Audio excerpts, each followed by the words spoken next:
ताजमहल एक ऐसी तस्वीर जिसे शायद दुनिया में हर कोई पहचानता है। पर हर तस्वीर के पीछे ना एक कहानी होती है, और इसकी कहानी प्यार, गम और एक ऐसे वादे से बुनी है जिसने इतिहास रच दिया।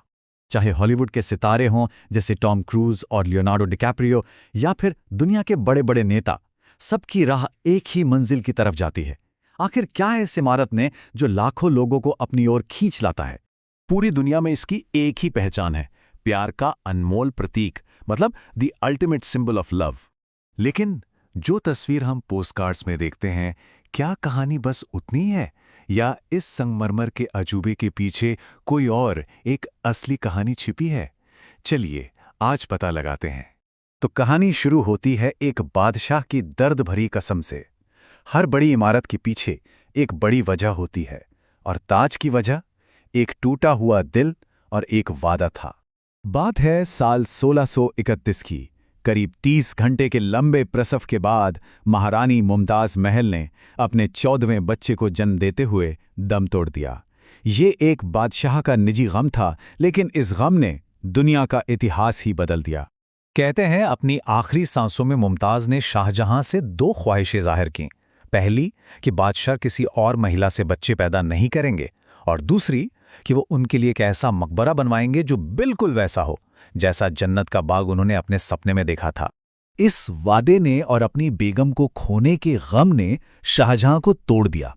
कहा जाता है कि वो 1 हफ्ते तक कमरे में बंद रहे। उन्होंने सारी शानो शौकत छोड़ दी और बस एक ही कसम खाई कि वो एक ऐसी इमारत बनाएंगे जो दुनिया ने पहले कभी ना देखी हो। तो ठीक है, वादा तो हो गया, पर एक सपने को, एक ख्याल को पत्थर में कैसे तराशा गया? मतलब कैसा था डिजाइन इस जन्नती स्वर्ग का? देखिए, ताज की सबसे खास बात यह है कि ये किसी एक स्टाइल का नहीं है। इसमें फारसी आर्किटेक्चर है, इस्लामिक स्टाइल है, अपना देसी भारतीय टच है, और तो और थोड़ा बहुत यूरोपियन असर भी दिखता है। इन सब के मिलने से ही कुछ ऐसा बना जो दुनिया में कहीं और नहीं है। और इस डिजाइन को हकीकत बनाने के लिए पूरी दुनिया से कीमती पत्थर मंगवाए गए। भारत के मकराना से तो सफेद संगमरमर आया ही, लेकिन सोचिए, चीन से जेड, अफगानिस्तान से लापिस लजूली, तिब्बत से फिरोजा, श्रीलंका से माणिक, यहां तक कि बर्मा से पीला अंबर भी लाया गया। ये एक ग्लोबल प्रोजेक्ट था। ताज की दीवारों पर वो फूलों की बारीक डिजाइन देखी है, उसे कहते हैं पिएत्रा ड्यूरा। ये असल में एक इटालियन टेक्निक है।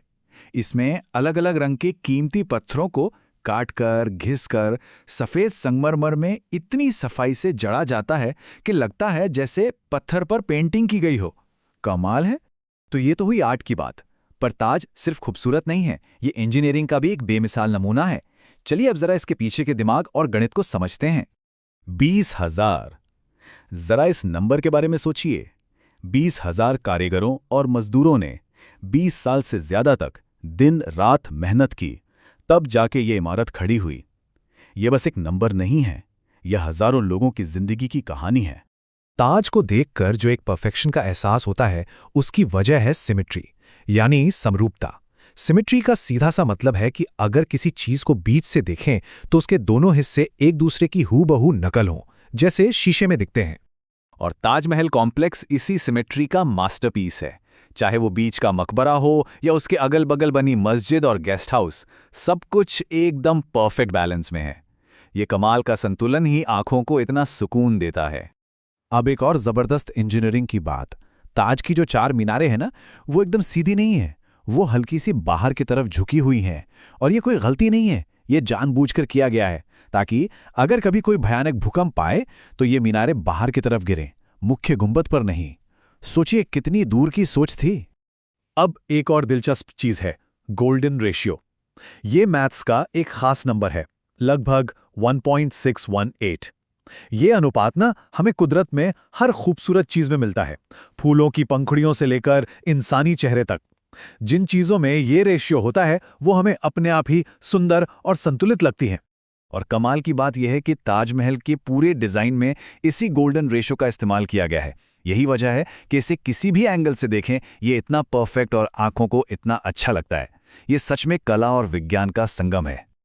अब जब कोई चीज इतनी मशहूर हो जाती है तो उससे कई कस्से कहानियां भी जुड़ जाती हैं, कुछ सच, कुछ अफवाहें। तो चलिए ताज से जुड़े कुछ मिथकों, इसकी लागत और इसकी विरासत पर नजर डालते हैं। सबसे मशहूर किस्सा तो यही है कि शाहजहां ने कारीगरों के हाथ कटवा दिए थे ताकि वो ऐसी कोई दूसरी इमारत ना बना सकें। पर सच ये है कि इस बात का कोई भी ऐतिहासिक सबूत या रिकॉर्ड आज तक नहीं मिला है। इसे बस एक सुनी सुनाई कहानी, एक किंवदंती माना जाता है। लागत की बात करें तो अंदाजा लगाइए, अगर आज के जमाने में ताजमहल को बनाना पड़े तो कितना खर्च आएगा? करीब करीब $1 बिलियन। इससे पता चलता है कि उस जमाने में ये कितना बड़ा प्रोजेक्ट रहा होगा। और बनने के बाद से ताज ने क्या कुछ नहीं देखा। 1666 में शाहजहां को भी यहीं मुमताज के बगल में दफनाया गया।